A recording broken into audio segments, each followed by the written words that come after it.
Assalamualaikum, kembali lagi bersama saya Pukan Lelaki Idola. Kita akan membincangkan topik-topik tentang komunikasi dalam rumah tangga. Okey, komunikasi dengan pasangan. Saya nak tanya dekat sini, ada tak kita ni sering selisih pendapat atau persetujuan dengan pasangan? Okey, saya cuba nak berikan tips yang berkesan lah, insyaAllah berkesan. Apapun saya just cuma nak share. Sebab walaupun kita dengan suami isteri ni menggunakan bahasa yang sama, tapi perbezaan antara lelaki dan wanita ni lain cara komunikasinya. Orang lelaki fikir macam ni, orang perempuan fikir sebaliknya. Okey. Untuk menjayakan mana-mana hubungan, komunikasi berkesan antara pasangan memainkan peranan utama. Jadi salah satu ni harus memainkan peranan utama lah. Maknanya salah seorang ni mesti kena bercakap, mesti kena mainkan peranan. Tak boleh seorang senyap, seorang lagi pun senyap. Tak boleh. Masing-masing kena mainkan peranan. Okey. Sebab tanpa komunikasi, kedua-dua pihak akan mudah salah faham. Boleh jadi nanti akan berlarutan, bermasam muka. Lepas tu kemasaan akan jadi semakin hambar. Okay. Lelaki dan wanita ni tidak serupa dalam berinteraksi dan reaksi terhadap sesuatu sehinggakan mereka boleh dianggap berasal daripada dua planet yang berbeza. Dr. John Gray dalam bukunya Men Are From Mars, Women Are From Venus cuba mengetengahkan perbezaan antara lelaki dan wanita dari sudut cara berfikir dan bagaimana keduanya menyampaikan sesuatu dengan cara yang berbeza. Faham Okay. Menurutnya, umum berpendapat jika pasangan menyayangi kita, dia akan bertindak dan bersikap sebagaimana kita menyayanginya. Pada hakikatnya, hanya dengan menerima dan menghormati perbezaan antara keduanya, kasih sayang dapat disemai. Jadi faham kat sini? Kita ni kena menerima dan menghormatilah pasangan kita supaya kita dapat menyemai kasih sayang. Kalau kita tak ada menghormati, kita tak respect each other, macam mana kita nak semai kasih sayang? Betul tak? Sebab kita tak dapat rasa benda tu. First kali memang antara yang penting lah. Kan? Jadi perbezaan antara lelaki dan wanita dalam komunikasi berkesan, saya nak bagi tahu yang mana yang dihargai oleh suami. Okey. Contohnya menghargai kuasa, kebolehan, kecekapan dan pencapaian. Ni yang suami akan hargailah. Bila kita memberikan kuasa kepada suami, memberikan mempercayai kebolehan dia, kecekapan dia, walaupun pencapaian dia tak seberapa, tapi cuba memberikan support tu, itu akan dihargai lebih oleh suami lah. Kan? Okey, selain daripada itu, merasa perlu untuk membuktikan kebolehan diri. Jadi ini salah satu juga yang suami nak, yang suami akan merasa dihargai. Kan? Selain daripada itu, nilai diri mereka diterjemah melalui kebolehan mencapai keputusan. Itu pun salah satulah. Dan cuma yang ini agak panjang untuk saya terangkan, tapi rasanya korang boleh faham lah kot kan. Nilai untuk macam mana nak cakap, nilai diri ni kita macam ada rasa empati lah dalam diri tu. Bila kita rasa macam kita menilai yang lelaki ni boleh tahu yang suami isteri tu memberikan nilai yang memberikan kebolehan, mempercayai kebolehan, macam itu. Kita kena buat macam tu. Okey. Selain daripada tu, kepuasan diperoleh melalui kejayaan dan pencapaian. Itu yang suami nak lah, yang suami perlu, suami rasa dihargai. Kan? Kena tunjuklah kepuasan. Isteri tu kena tunjukkan kepuasan. Tak boleh lah mendatar macam tu kan. Memang suami pun perlu nampak ekspresi lihat wajah pada isteri tu. Kan? Okey, ini saya nak bagi tahu pula pada lelaki kan, apa yang isteri nak kan, dalam hubungan komunikasi ni lah. Okey. Salah satunya ialah menghargai kasih sayang. Selain daripada itu, menghargai komunikasi, menghargai kecantikan dalam perhubungan. Nampak tak? Maksudnya kita cara menghargai kasih sayang. Ini yang saya nak cakap ni, isteri yang dihargai oleh isteri. Kan? Kecantikan dia, maknanya lelaki nak kena pujilah. Kan? Macam mana saya punya podcast yang sebelum ni dengan kawan saya tu, pertama sekali memang perempuan ni suka dipuji. Kan? So itu sangat penting. Okay? Selain daripada tu, merasa perlu memberi sokongan, bantuan dan bimbingan. Walaupun kita nampak perempuan ni sebenarnya diorang dah terror pada kita lah kan, diorang dah tahu, tapi diorang suka sebenarnya bila kita memberi galakkan lagi bantuan yang moral support lah, dan bimbingan. Kalau kita tak faham kerja dia tu, tak payahlah nak bimbing sangat kan. Kerana kerja dia macam saya, doktor, kita pun tak tahu, tak faham kerja dia macam mana. So kita bagi moral support je lah yang boleh kan. Jadi lagi kalau dari segi nilai pula, mereka ni suka diterjemah melalui perasaan dan kualiti perhubungan. So jangan tak bercakap lah kan, jangan tak bercakap. So orang lelaki kena pandai lah untuk cakap. Selain daripada tu, kepuasan lah sama macam lelaki tadi, diorang melalui perkongsian dan berhubung. Kan? Janganlah kalau cerita pasal perkongsian ni cerita pasal duit je. Kan orang lelaki ni dia kongsi je duit, buat duit kan. Bukan. Maksudnya perkongsian tu semualah. Kan cara bercerita, cara macam mana semua tu. Okey. Okay, selanjutnya kita akan teruskan dengan bahasa yang berbeza. Okay? Bahasa yang berbeza walaupun menggunakan bahasa yang sama, namun kata-kata kadang-kadang disalah erti oleh kedua pihak. Kan? Cabaran memahami bahasa isteri ni memang sangat-sangat sulit lah juga kalau mana yang tak tahu kan. Wanita menggunakan bahasa puitis, superlatif, kiasan serta umum. Suami sering mengambil bahasa ni secara literal, menyebabkan mereka tersalah tafsir dan memberikan reaksi yang salah. Ya? Akibatnya apa? Isteri merasa dirinya tidak didengar. Kan? Jadi orang perempuan ni masalahnya dekat situ lah kan. Susah juga nak ubah ni sebab dia orang menggunakan bahasa tubuh lah, bahasa kiasan lah, dan itu masalah susah. Jadi dekat sini orang lelaki nak kena faham kan. Contohnya memahami bahasa isteri ni membolehkan suami tidak merasa dipersalahkan dan dikritik. Bahasa dramatik seperti ini biasanya hanyalah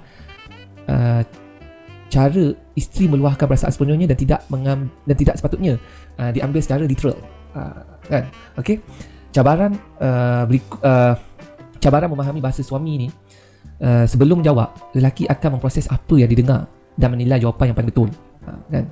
Jadi proses ini boleh mengambil masa beberapa minit atau berjam-jam, dan jika tidak mempunyai maklumat yang cukup, dia tidak akan memberi jawapan langsung. Ini mengelirukan bagi isteri apabila suami berdiam diri. Bagi isteri, mereka mendiamkan diri apabila dirasakan yang bakal dikatakan akan menggores perasaan, tidak mahu bercakap dengan orang yang tidak percaya dan tidak mahu ada kaitan lagi dengannya. Kan? Biasanya memang isteri ni dia mendiamkan diri bila dia rasa apa yang bakal dikatakan akan menggores perasaan. Kan? Jadi bila dia sebenarnya sama je benda ni, suami dengan isteri ni sama je. Contoh suami bila dia marah, orang perempuan atau isteri dia terus senyap. Pasal dia tahu tau kalau ini kalau aku marah ni mesti akan kata-kata yang teruk keluar daripada mulut suami. Sama juga macam suami. Dan bila isteri pula yang menjawab ke macam mana pun, kan, biasanya dia orang ni akan ambil masa, akan jadi diam lah. Lebih baik diam lah macam tu kan. Okey, mengapa komunikasi berkesan dan sihat penting dalam satu hubungan? Ini yang saya selalu tekankan lah.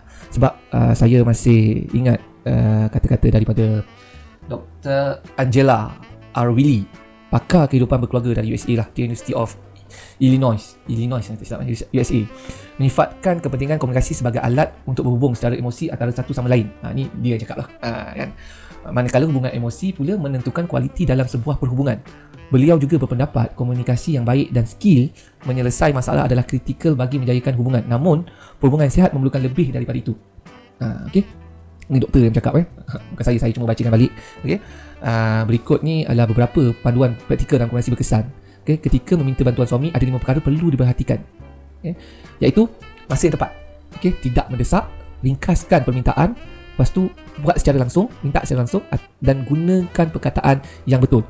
Ingat kadang-kadang orang perempuan ni dia tak menggunakan benda-benda ni, tips ni memang masalah. Kan? Jadi saya nak ingatkan balik masa yang tepat. Okay, maksudnya elakkan meminta bantuan ketika dia hendak melakukannya. Faham tak? Maksudnya elakkan bantuan. Kita nak minta bantuan pada dia hendak melakukan. Contoh buang sampah. Dia memang nak pergi buang sampah. Kau pergi cakap lagi buat apa? Macam itu kan. So tak tepat lah, masa tu tak tepat kan. Dia merasakan macam alah nak disuruh macam budak-budak pula macam tu. So kalau lah dia buat, dia tengah duduk melepak kan, mungkin tak kisahlah kan. Ini kalau memang dia tengah nak buat, jangan bagi dia terasa perasaan tu lah, seolah-olah tak mempercayai. Okay, yang kedua tadi, tidak berdesak kan. Jangan berdesak, relax aja. Sebab orang lelaki ni memang macam tu, dia tak boleh desak-desak. Lepas tu ringkaskan permintaan. Yang ketiga tadi saya cakap tu, maknanya mengapa kena ringkaskan? Sebab orang lelaki ni dia tak boleh banyak dengar kan? Dia tak boleh banyak arahan sangat. Sebab berbalik pada kepercayaan lah. Sebab bila kita terlalu cakap banyak-banyak, seolah-olah macam tak percaya. Kita kena percaya dalam hubungan tu. Lepas tu yang keempat, secara langsung.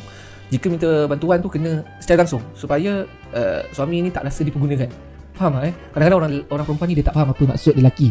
Lelaki ni dia cara dia macam twist gitu lah kan. Contoh kalau nak minta tolong tu secara langsung lah, bukan besok awak boleh tak macam gini ni kan. Orang lelaki ni kurang sikit. Maknanya kalau terlalu berjadual macam itu. Okay.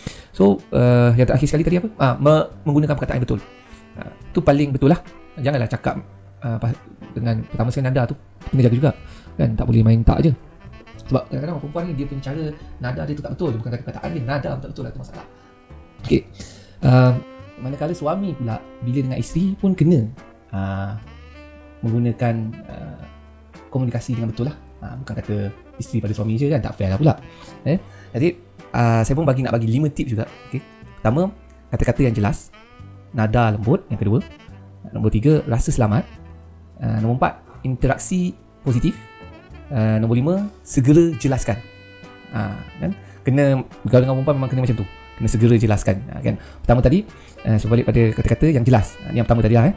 Sebab perempuan ni kena cakap dengan jelas. Diorang ni memang bukan jenis yang macam orang lelaki yang secara langsung, bukan. Pasal mereka beremosi. Betul tak saya cakap? Perempuan ni memang beremosi. Sebab kita kalau nak jelaskan tu harus memastikan reaksi yang positif. Kita kena memberikan reaksi yang positif. Faham tak? Apabila kita nak suruh-suruh apa-apa lah kan. Keduanya, biasalah perempuan nada lembut lah, berkomunikasi secara lembut atau dengan jenaka. Orang lelaki yang mana pandai buat lawak tu memang beruntung lah. Macam saya ni, saya pandai buat lawak kan. Okay, tanpa sifat agresif lah atau menghina. Tu kena salah satu daripada dalam konteks nada lembut tu tadi. Okay. Lepas tu yang ketiga apa tadi? Rasa selamat. Okay. Cara berinteraksi menyumbangkan kepada emosi sesebuah hubungan. Betul tak? Hubungan yang sihat memerlukan pasangan yang saling mengambil berat. Tu. So perempuan akan rasa selamat. Perempuan perlukan perasaan tu. Ini berbalik pada perasaan lah. Kan? Lepas tu interaksi positif. Nombor 4 tadi kan. Individu positif mengambil berat tentang bagaimana hari-hari yang dilalui pasangan dan bagaimana perasaan mereka. So kalau nak suruh tu kenalah tengok juga. Janganlah kau main suruh je kan, tengok keadaan dia. Macam saya pun, saya dah tengok dia penat macam itu pun, nak suruh dia masak pun fikir-fikir juga kan. Maksudnya dekat sini kita kena tengok apa yang dilalui kat tempat kerja. Kita boleh rasa lah, tengok dia penat kan. Macam sekarang ni zaman Covid dan mungkin kerja dah tak sama macam cara dia kerja dulu, macam tu. Yang kelima, segera jelaskan. Okay, kena segera jelaskan lah untuk mengelakkan salah faham. So kalau kita nak suruh tu, kena segera jelaskan kenapa. Saya tak dapat nak bagi contoh, tiba-tiba tak dapat bagi contoh. Contoh macam kenapa kita nak suruh dia buat A ni kan. So kita kena jelaskan kenapa. Kena cepat lah supaya dia tak beranggapan yang tak baik lah.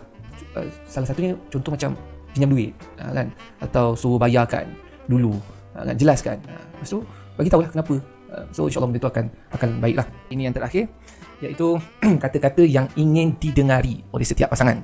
Kan? Ini tak kira, tips ni tak kira perempuan atau lelaki, dia sama je. Okay? Pasal setiap dalam hubungan memang kita nak pasangan itu memberikan kata-kata yang sedap untuk kita dengar. Kan? Contohnya apabila pasangan kita mempunyai apa kata orang tu, mempunyai masalah untuk dia share pada kita kan, dan sibuk menceritakan apa-apalah masalah, dia tengah marahkan orang apa, kita biarkan je. Sama juga dengan lelaki, kalau dia tengah marah ke apa benda ke, iakan aja kan. Ini penting, ini sangat penting. Sebab supaya keadaan komunikasi kita tu akan jadi lebih sihat lah. Ini saya amalkan juga. Tapi nak kata bagus sangat tu tak jugalah, sebab kadang-kadang tu saya terlupa kan. Tapi benda ni boleh diperbaiki kan. So kita kena ingat, bila di luar tu kena memberikan tanggapan yang baik lah. Boleh iakan je. First tu memang iakan je lah. Besok-besoknya baru kita bagi tahu benda ni sebenarnya tak boleh macam ni, boleh macam ni kan. Tapi sekurang-kurangnya berikan dia peluang untuk luar kan.